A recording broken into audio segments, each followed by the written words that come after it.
Thank you, everybody, for being here.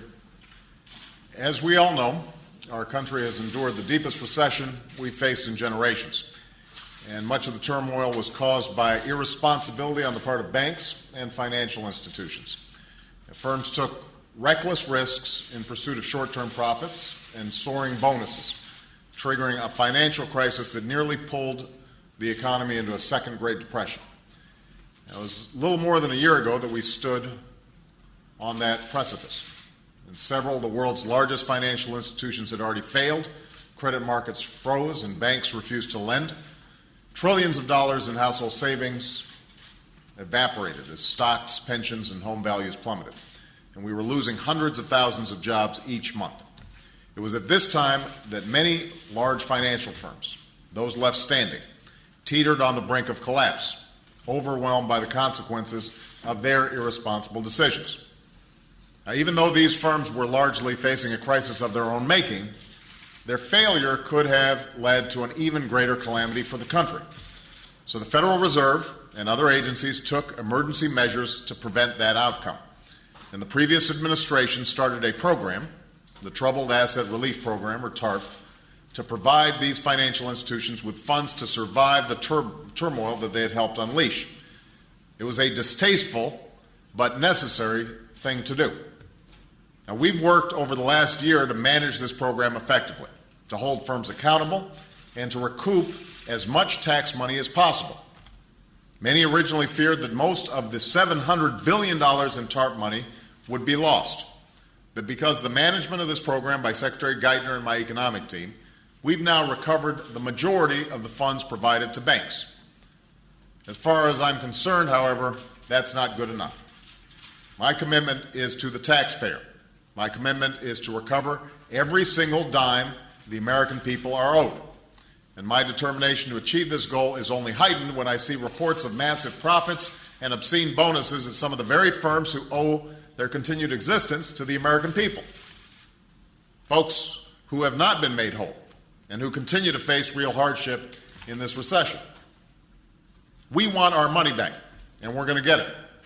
And that's why I'm proposing a financial crisis responsibility fee to be imposed on major financial firms until the American people are fully compensated for the extraordinary assistance they provided to Wall Street. If these companies are in good enough shape to afford massive bonuses, they are surely in good enough shape to afford paying back every penny to taxpayers.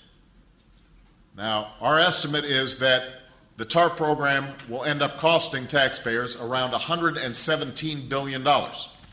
Obviously a lot less than the $700 billion that people had feared, but still a lot of money.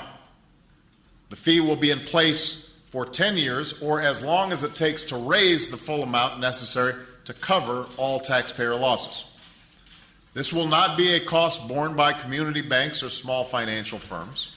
Only the largest firms with more than $50 billion in assets will be affected. And the size of the fee each bank owes will be based on its size and exposure to debt, so that we are recovering tax dollars while promoting reform of the banking practices that contributed to this crisis. Now, the fact is, these financial institutions are essential to our economy. They provide capital and credit to families purchasing homes, students attending college, businesses seeking to start up or expand. And that's why the rescue program was as necessary as it was unfortunate.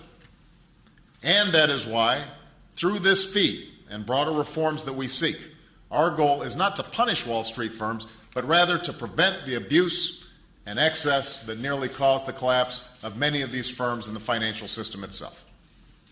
We cannot go back to business as usual. And when we see reports of firms once again engaging in risky bets to reap quick rewards, when we see a return to compensation practices that seem not to reflect what the country's been through, all that looks like business as usual to me. The financial industry has even launched a massive lobbying campaign, locking arms with the opposition party to stand in the way of reforms to prevent another crisis. That too, unfortunately, is business as usual. And we're already hearing a hue and cry from Wall Street suggesting that this proposed fee is not only unwelcome but unfair, that by some twisted logic it is more appropriate for the American people to bear the cost of the bailout, rather than the industry that benefited from it, even though these executives are out there giving themselves huge bonuses. What I'd say to these executives is this: instead of sending a phalanx of lobbyists to fight this proposal, or employing an army of lawyers and accountants to help evade the fee, I suggest you might want to consider simply meeting your responsibilities. And I'd urge you to cover the costs of the rescue, not by sticking it to your shareholders or your customers or fellow citizens with the bill, but by rolling back bonuses for top earners and executives. And more broadly, I'm continuing to call on these firms to put greater effort into helping families stay in their homes, to provide small businesses with needed loans, and to embrace, rather than fight, serious financial reform. Ultimately, it is by taking responsibility on Wall Street, here in Washington, all the way to Main Street, that we're going to move past this period of turmoil. That's how we're going to avoid the cycles of boom and bust that have caused so much havoc.